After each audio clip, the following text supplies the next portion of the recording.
Welcome to the world of the Church History 1, Lesson 1. Good to see you. I'm Dr. Min-Seok Kim. Uh, Today we will explore the first lesson, first century Christianity. You can get PDF file of our required textbook and most suggested book at the file section of the Populi. So please download. Go to the section, file section of Populi, and then download the whole bunch of textbook, PDF file of textbooks. And then you can see more detailed information of this course and this subject, Church History 1, some more detailed information from the syllabus. Please download the syllabus and read it, please. Okay. Today we will explore the first section, first century Christianity. We need to keep in mind the historical background before exploring the history of the early church, especially three backgrounds I suggested. First, Palestinian Judaism, second, Diaspora Judaism, and last, Greco-Roman culture. Christianity came from Jewish movement in Judaism in first century Palestine, the era of Palestine. In this regard, we should explore the situation of Judaism in the era. We can see two kinds of Judaism: Palestinian Judaism and Diaspora Judaism. Judaism in Palestine, first century Palestine, is called Palestinian Judaism. It had various groups. Four groups among them are important. Later, we're gonna deal with four groups in detail, the detailed information of these four groups. After the Assyrian exile and Babylonian exile, many Jews were scattered outside Palestine and came to live there. Their communities were called diaspora. Their Judaism is called Diaspora Judaism. They kept their faith through their lives centered at the synagogue. First, let us explore Palestinian Judaism. They refused to accept Hellenism. Why? Hellenism has the tendency of syncretism to equate the gods of different nations and religions. One way that the tendency of syncretism in the Hellenistic culture influenced Roman culture was through the Pantheon in Rome. The Pantheon, the place where all the gods were worshipped, represents the syncretism of Greco-Roman culture. The history of Palestine from the great Alexander the Great conquest to the destruction of the Temple of Jerusalem.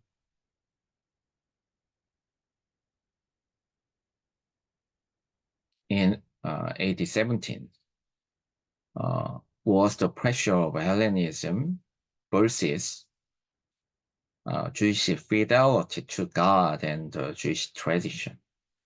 The Jews in first century Palestine constantly opposed Greco-Roman culture. They worried that their culture would be Romanized. As I said earlier, Palestinian Judaism was pretty divided. Judaism was not a united whole. It was divided that there, so that it has several different groups of Jews with their own belief. There were various groups in first century Judaism: Pharisees, Sadducees, Zealots, Essenes, Samaritans, Therapeutic is the Greek, Nazarenes, and Herodians. Now, we will deal with four groups: Pharisees, Sadducees, Zealots, Essenes. First, Pharisees. It means separated one. They try to observe laws and traditions strictly. They were political and religious rival of Sadducees. They are mostly lay people. Some are priests and members of Sanhedrin. Their leaders were called rabbi or teachers. They adopt Mosaic law to Roman law. They highlighted oral law as well as written law. They believed in resurrection. It is the belief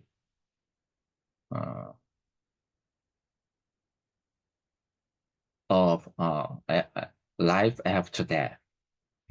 They thought that there were angels and demons. They refused to be governed by Rome. They refused to accept Hellenistic culture. Second, Sadducees.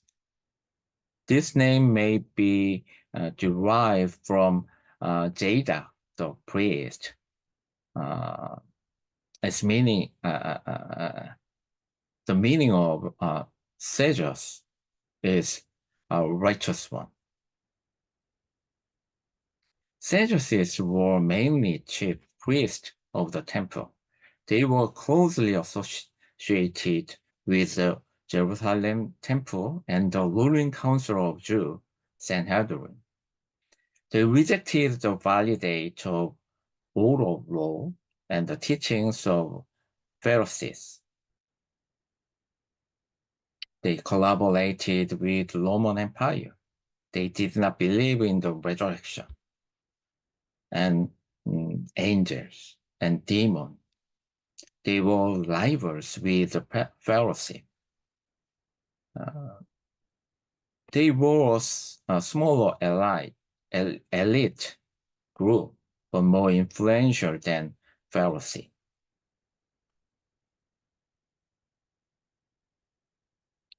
Third, Zealot. Zealots are called Sicarii. It's Latin. Its meaning dagger man. They wanted to stab every Roman soldier they saw. They were rebels and revolutionary group against the Roman occupation of Israel. They were not necessarily an organized group. Fourth, Essenes. This group may be the Qumran community. They were Jews who felt the temple was tainted by Roman collaboration. This was the community out in the desert. They waited for two messiahs. First, priestly Aaron, and second, kingly David. They emphasized purity. So they highly regarded water ritual of cleansing.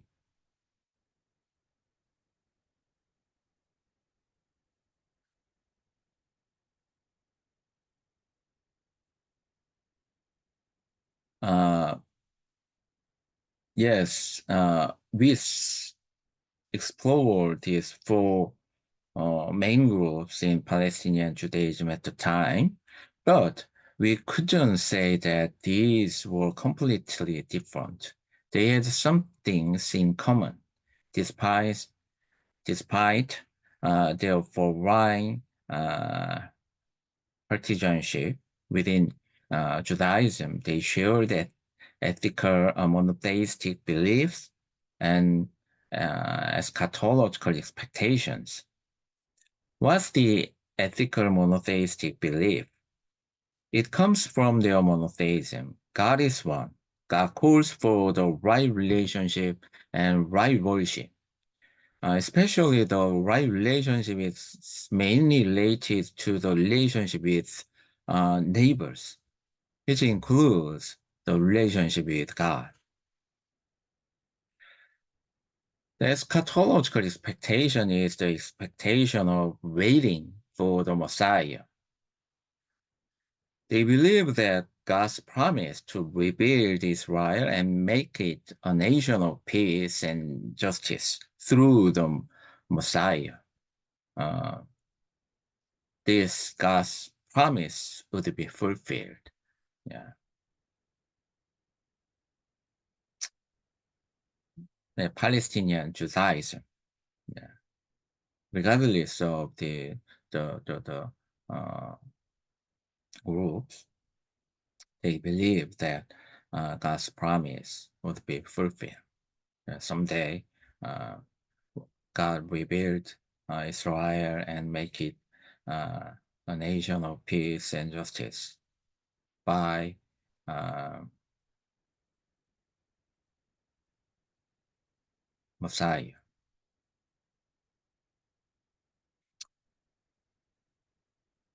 That's right. We've explored Palestinian Judaism. Now we're going to see some aspect of the diaspora Judaism.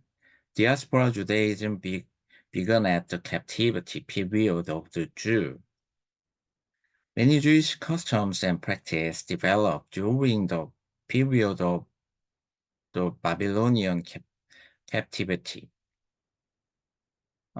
It's believed that synagogues emerged during this time. When the Persian king Cyrus allowed the Jews to return to Jerusalem, public readings of the Torah and translation into the common vernacular begins. The Temple of Solomon was rebuilt and Jewish ritual restored at the time.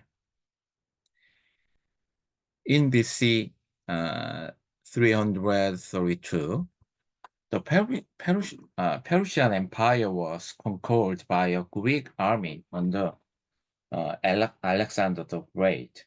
Many of the people conquered by the Greeks uh, embraced their culture.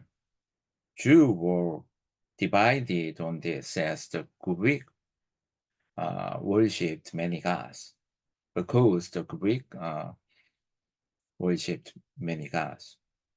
When a Syrian Greek king tried to force the Jews to worship Greek gods, the Jews revolted.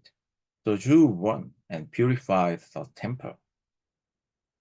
This event is celebrated during Hanukkah. Judah was now an independent kingdom. When fighting broke out among the rulers of Judah in BC 63, the Roman invaded and conquered them. Judah was added to the Roman Empire and renamed the province of Judea. Jerusalem expanded in size during the Roman occupation. A Jew named Herod was placed in charge. The Torah was translated into Greek. in this time. Herod died in BC 4, and the Romans appointed a series of governors to rule Judea. Many Jews got along with the Roman. However, others, known as Zealot, continued to resist Roman rule. In AD 66, the Jews revolted but were defeated by the Romans. In AD 70, the Romans captured Jerusalem, the city of Jerusalem, and destroyed the Second Temple. This was the beginning of the Jewish diaspora in the era of the Roman Empire. The Jews continued to practice their religion in the areas to which they migrated. They continued to long for their homeland, Israel, which remained an important part of Jewish tradition. Jews continued to live by the Torah, led by religious scholar leaders known as Rabbi. Rabbi means teacher. They usually taught people in synagogue or temple. Jewish men wore the yarmulke. It is a skull cap to remind them to pray and submit to the will of God. Rabbinic teaching was handed down over the year and was eventually written into the Talmud. The Talmud served to unify the Jewish people and help them to preserve their identity in many different lands. Judaism will eventually inspire two other religions, Christianity and Islam. Together, they were known as the Abrahamic religions, as they all trace their root to Abraham. Christianity grew out of Judaism, and some scholars believe it was a reform movement within Judaism. Christians made the Old Testament their canon, and they kept some other Jewish belief, even though they do not observe Jewish dietary restrictions and many other customs.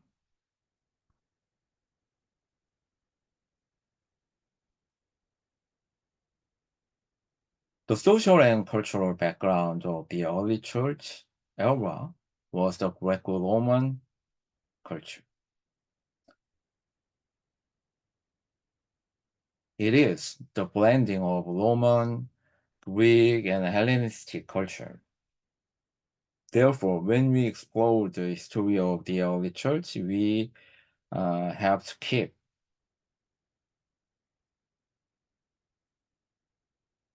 it in mind. But especially the Hellenism is the most important factor of the Greco-Roman culture. So, yes, Hellenism was spread over the land through the great empire built by Alexander the Great. One of the most important things concerning the cultural background of the early church period is Hellenist culture, Hellenism. Of course, there were Roman philosophy and culture within the Roman Empire, but the culture that still prevailed within the Roman Empire, it was Hellenism.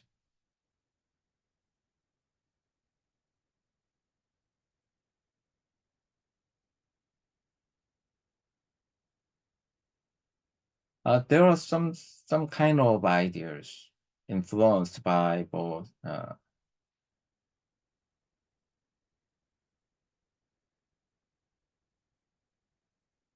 of ideas of uh,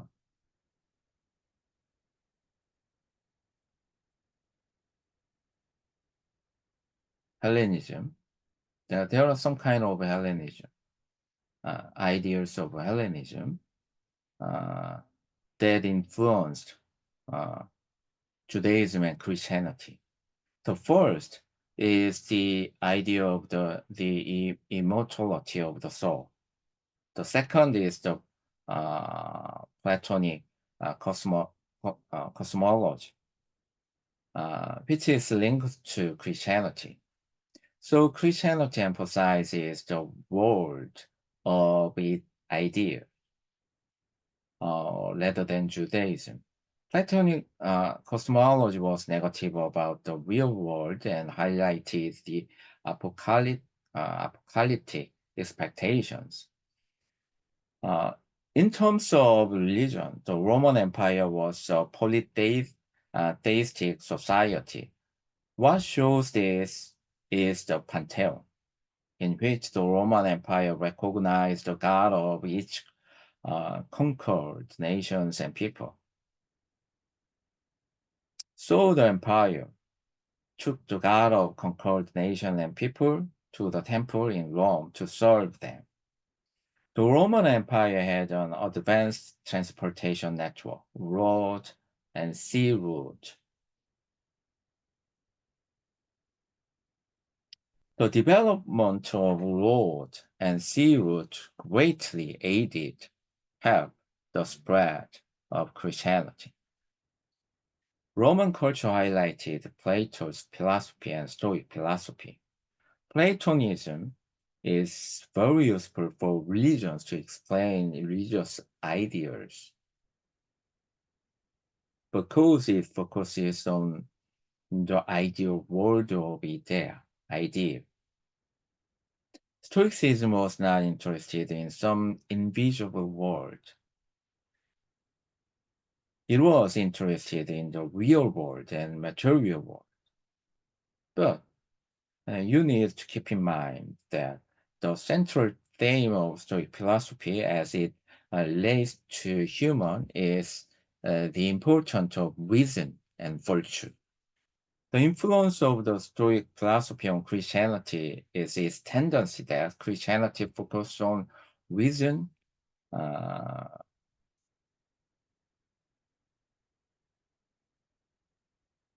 and encourages Christians to develop Christian virtues in their lives. Let's take a look at the 4th century Jerusalem church, which was in the city of Jerusalem. There was some unity and diversity in the Jerusalem church at the time. This faith community was made up entirely of Jews. This is the unity of the Jerusalem church. The diversity was that it had two pillars for the Jewish people: the Palestinian Jews and the diaspora Jews, which we talked about in the section of background. In other words, there were Jews from Palestinian Judaism and Jews from diaspora Judaism. It's worth remaining the difference between these two streams of Judaism in relation to Hellenism.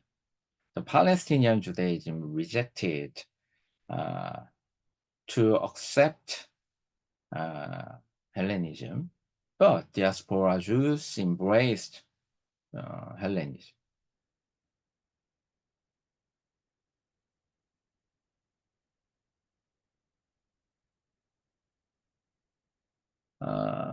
This Jewish Christian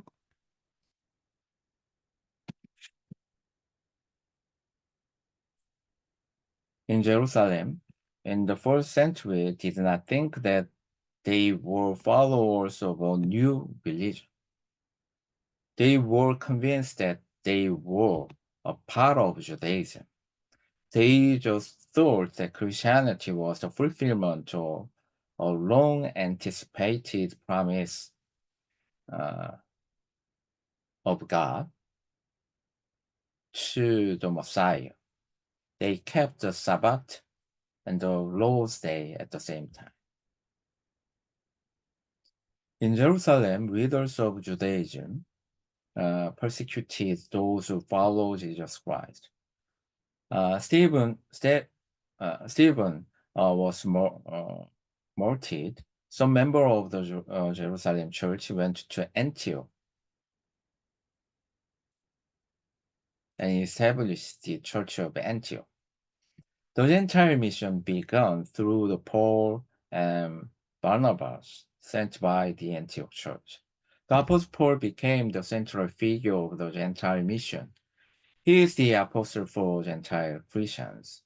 When the Roman captured Judaism and destroyed the Second Temple, the Jewish Christian church declined and the initiative of Christianity began to pass to Gentile Christians.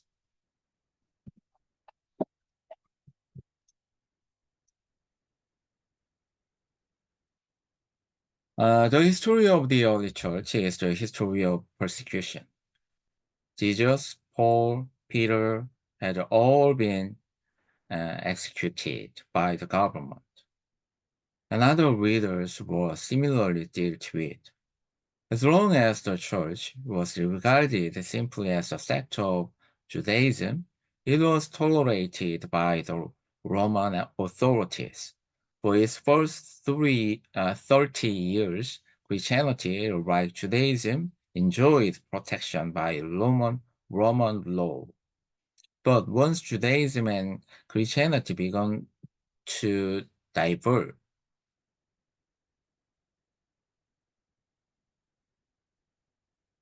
Christians lost the special privileges given to Jews. Jews were especially exempted from taking part in the cult of emperor worship. Christians also sought this exemption, since they recognized only one God and served one Lord Jesus Christ. When the church became largely composed of Gentiles, it was no longer possible to shelter under the wing of Judaism.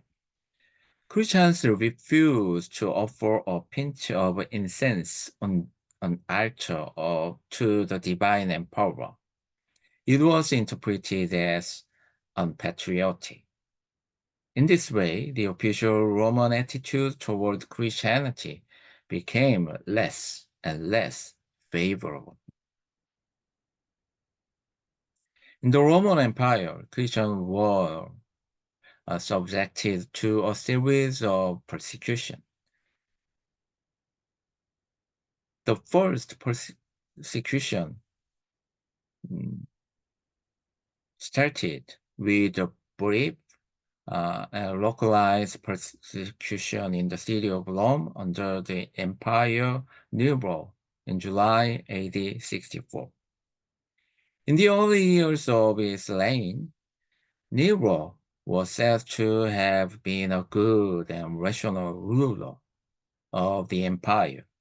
He enacted decrees for the poor, so he was a popular emperor in the early days of his rule.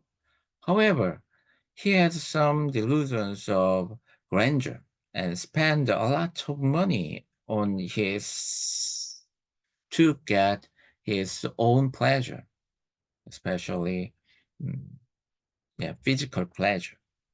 For these reasons, the Emperor Nero gradually began to be despised by the Romans.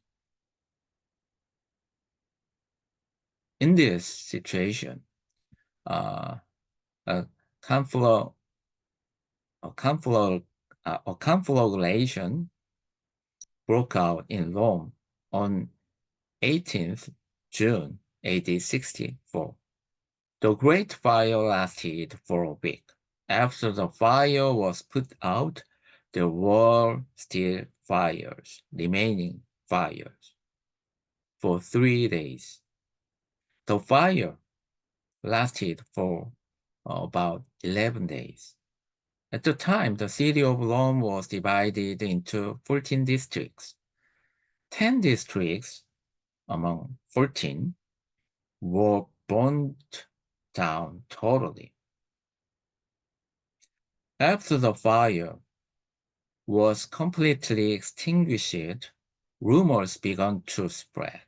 The fire was deliberately set by the Emperor Nero, who set it on fire to rebuild the city as he had envisioned. Nero conspired to throw as a scapegoat at the people of the city of Rome to overcome the political crisis caused by the spreading rumors and great fires. Two of the four remaining districts were heavily populated by Jews and Christians. Nero tried to shift the blame onto Jews and Christians. Nero framed the Jews and Christians for starting the fire and captured them, making them the victim of the wrath of the citizens of Rome. They were persecuted and killed in the amphitheater of the city, in the city of Rome, by fighting lion and fighting gladiators. This persecution was pretty brutal, but the scale and length of it seems to have been exaggerated. Persecution during the reign of the Emperor Nero was confined to the city of Rome, the capital of the empire. It is the hallmark of the persecution under the reign of Emperor Nero.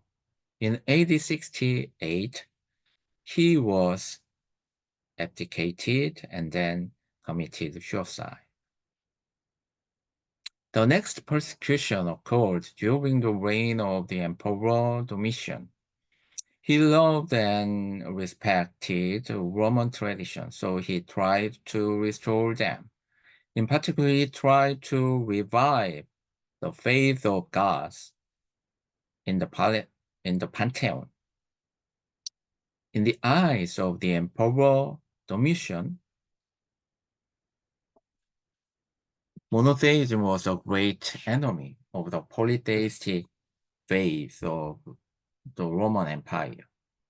He was trying to recover the tradition of polytheism, so he persecuted Christians and Jews who rejected and denied the polytheistic faith of the emperor. He enacted anti-Semitic laws. He persecuted everyone who followed Jewish custom in their monotheism. The primary target of the emperor's persecution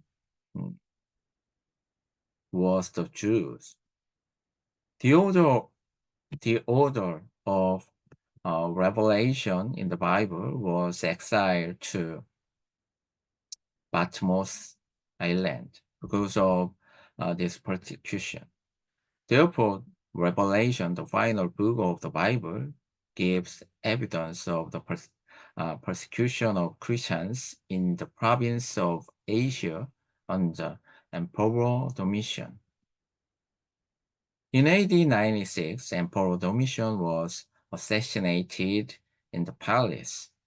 Then the persecution of Judaism and Christianity came to a temporary rule in the Roman Empire. Until now, we have explored the first century Christianity. We will see the second century Christianity in the next section. See you next week. Thank you.